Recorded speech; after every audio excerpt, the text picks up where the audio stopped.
আসসালামু আলাইকুম। অভ্যুত্থানের পূর্ববর্তী ফ্যাসিবাদ বিরোধী লড়াই এবং অভ্যুত্থানের সময় এবং অভ্যুত্থান পরবর্তী সময়ে আমাদের আপসহীন নেতা, আমাদের মুখ্য সমন্বয়ক জনাব নাসিরউদ্দিন পাটোয়ারি বক্তব্য দেওয়ার পর আমি ভাবছিলাম আমি আসলে যাব কিনা মঞ্চে, কারণ আমাদের প্রত্যেকের মনের কথা আবারও আপসহীনভাবে তার মুখ দিয়ে বের হয়ে এসেছে। আমরা শুধু আপনাদের শক্তিটা বলতে চাই। আজকে এখানে বাংলাদেশের 64 জেলা থেকে জাতীয় যুব শক্তির গুরুত্বপূর্ণ নেতৃবৃন্দ এখানে এসে উপস্থিত হয়েছেন। আপনাদের শক্তিটা আপনাদের বুঝতে হবে। আপনাদের যে কেন্দ্রীয় নেতৃবৃন্দ, তারা আপনাদের উদ্দেশ্যে এই বাংলাদেশের জন্য একটা দৃষ্টান্ত তৈরি করেছেন। ছোটবেলায় আমাদের বাবা মায়েরা ইভেন এখনো এই স্বপ্ন দেখে তার ছেলে ডাক্তার হবে, ইঞ্জিনিয়ার হবে, লয়ার হবে, তার ছেলে বুয়েটে পড়বে, মেডিকেলে পড়বে, ঢাকা বিশ্ববিদ্যালয়ে পড়বে। আপনাদের এমন একজন নেতৃত্ব, আপনাদের এমন সংগঠনের নেতৃত্ব, যেই সংগঠনের আহ্বায়ক ঢাকা বিশ্ববিদ্যালয়ের আইন বিভাগ থেকে পড়াশোনা করেছেন, আপনাদের সদস্য সচিব মেডিকেল থেকে পড়াশোনা করেছেন, আপনাদের মুখ্য সংগঠক বুয়েট থেকে পড়াশোনা করেছেন। সম্ভবত বাংলাদেশের ইতিহাসে প্রথম এমন একটি দৃষ্টান্ত স্থাপন হয়েছে। ডিজাইন, এলিগেন্স, বিউটি, সেরা পণ্য সবার জন্য জেভিকো। যে কোনো একটি দলের যুব সংগঠনের প্রথম 3 জন নেতৃত্ব বাংলাদেশের সেরা 3টি শিক্ষা প্রতিষ্ঠান থেকে পড়াশোনা শেষ করে রাজনীতির মাঠে এসেছেন। এই দৃষ্টান্ত আপনাদেরকে বাংলাদেশের আগামীর যুব তরুণদের রাজনীতির প্রত্যেকটি জেলা, উপজেলা, ইউনিয়নে স্থাপন করতে হবে। আজকে কিছুক্ষণ আগে এখানে অ্যানি ভাই বলে গিয়েছেন যে ডিবি অফিসে তার সাথে আমাদের দেখা হয়েছিল। সত্যি সেদিন যখন ওই ডিবি অফিসের গারদের ছোট্ট একটা কামরায় শহীদউদ্দিন চৌধুরী অ্যানি, রুহুল কবির রিজভী, আন্দালিব রহমান পার্থ সহ বাংলাদেশের রাজনীতির গুরুত্বপূর্ণ নেতৃবৃন্দ আমরা যাদেরকে চিনি, তাদেরকে একসাথে ছোট্ট একটি গারদের রুমে দেখেছি।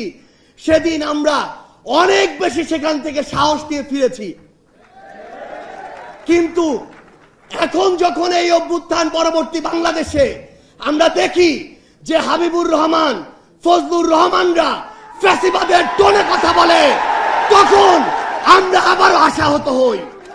আমরা বিশ্বাস করি তারা শুধু 2 জন ব্যক্তি, তারা কোনো দলের প্রতিনিধিত্ব করে না। এবং আমরা বিশ্বাস করতে চাই তাদের এই টোনের বিরুদ্ধে ব্যবস্থা নিয়ে জাতীয়তাবাদের শক্তি বিএনপি দেখিয়ে দিবে তারা কোনো ফ্যাসিবাদের টোনকে আর জায়গা দিবে না। আমরা যখন ছোট ছিলাম, স্কুল, কলেজ, বিশ্ববিদ্যালয়ে পড়তাম, আমরা দেখেছি ওই জেলখানা থেকে বের হয়ে কিভাবে বুক টান করে, সিনা টান করে এই শহীদউদ্দিন চৌধুরী অ্যানিরা সামনে ওই আদালতের সামনে হাজিরা দিতে যেত। তার ওই হাঁটার দৃশ্য আমাদেরকে শিহরিত করে তুলেছিল। কিন্তু আমরা যখন দেখি, আমরা একটা অন্যায়ের প্রতিবাদ করলে, আমরা সত্যি কথাটা তুলে ধরলে, আমরা যখন যৌক্তিকভাবে সমালোচনা করি, তখন আমাদের বিরুদ্ধে 10 কোটি টাকার মানহানির মামলা দেওয়া হয়। তখন আমরা মনে করি এগুলো হচ্ছে আমাদেরকে ভয় ভীতি দেখানোর লক্ষণ। আমরা এটাও বিশ্বাস করতে চাই, এই যে কিছু মানুষ যারা এই কাজগুলো করে, আমরা বিশ্বাস করতে চাই তারা বিএনপির প্রতিনিধিত্ব করে না। আমরা বিশ্বাস করতে চাই তারা অতি উৎসাহী হয়ে ফুটেজ খাওয়ার আশায় এই কাজগুলো করছে। কিন্তু আমরা তখনই সেটা বিশ্বাস করতে পারবো যখন দেখব এসব লোকদের বিরুদ্ধে ওই সেন্ট্রাল কমান্ড থেকে উপযুক্ত ব্যবস্থা নেওয়া হয়েছে। সেদিনে আমি একটি লেখা লিখেছিলাম। লেখার 2টা পার্ট ছিল, কারণ ঘটনা 2টা ছিল। আমাদের একজন সাংবাদিক ভাইকে বিএনপির ওইখানকার স্থানীয় একজন কর্মী আহত করেছে, এটা ছিল প্রথম প্যারা, যেটা সত্য। দ্বিতীয় প্যারা ছিল স্থানীয় একজন, আমি লিখেছিলাম চাঁদাবাজ সন্ত্রাসী। আমি স্পষ্ট করে লিখেছিলাম চাঁদাবাজ সন্ত্রাসী। আমার আরেকজন সাংবাদিক ভাই তুহিনকে গলা কেটে হত্যা করেছিল। যখন আমি কয়েক ঘন্টা পরে দেখলাম ওই লোকটি চাঁদাবাজ সন্ত্রাসী নয়, ছিনতাইকারী সন্ত্রাসী, তখন আমি সেটি ঠিক করে দিয়ে লিখেছিলাম ছিনতাইকারী সন্ত্রাসী। কিন্তু আজকে আমি দেখছি যে এই যে ট্যাগগুলো কিংবা এই যে মানুষগুলো যে অপকর্ম করেছিল, ওই চাঁদাবাজ, ওই সন্ত্রাসী, ওই ছিনতাইকারী, কেন ওই রকম স্থানীয় পর্যায়ের উপজেলার একজন দায়িত্বশীল সেই অপকর্মের দায়টি নিজের গায়ে নিবে? এটা তো আমরা শুধু বিএনপি নয়, কোন রাজনৈতিক দলকে উদ্দেশ্য করে বলিনি। আমরা মনে করি যে কোনো একটি অপকর্ম করে তার সবচেয়ে বড় পরিচয় সে অপকর্মকারী। এবং আমরা চাই দলমত নির্বিশেষে সে যদি এনসিপির হয়, সে যদি যুব শক্তির হয়, তার বিরুদ্ধেও আমরা আমাদের কণ্ঠস্বর উঁচু করব। আমরা আমাদের মিডিয়ার যারা ভাইরা আছে, আমরা দেখেছি কয়েকদিন আগে কিভাবে মিডিয়া আবার ওই 5ই আগস্টের পূর্বের যে রূপ, সেই রূপ যে কোনো সময়ে উদ্দেশ্য প্রণোদিত ভাবে দেখাতে পারে। যেই লোক বাংলাদেশে তো নয়, বাংলাদেশ থেকে প্রায় 13,000 কিলোমিটার দূরে ওই ওয়াশিংটন ডিসিতে বসে থাকে, এই মিডিয়া সেই লোকের সাথে আমাদের মিটিং করিয়েছে। এই মিডিয়া আমাদের সাথে সেই লোকের একসাথে নাস্তা করিয়েছে। এই মিডিয়া আমাদের সাথে সেই লোকের একসাথে বৈঠক করিয়েছে।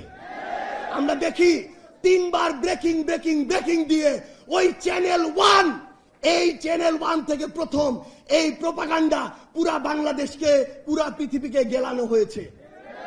আমরা এখন ওই চ্যানেলের নাম দেখে শান্ত থাকবো না। আমরা দেখবো ওই চ্যানেলের মালিককে। আমরা দেখেছি ওই চ্যানেল 1-এর মালিক হচ্ছে গিয়াসউদ্দিন আল মামুন।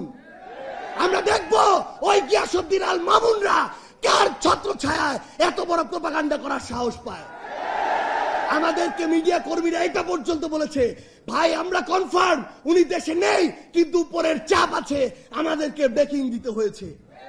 আমরা সেই সকল head of multimedia, head of news, ওই প্রডিউসার, ওই মালিকদের বলতে চাই, এই বাংলাদেশে এসব অপকর্ম করে আপনারা আর পার পাবেন না।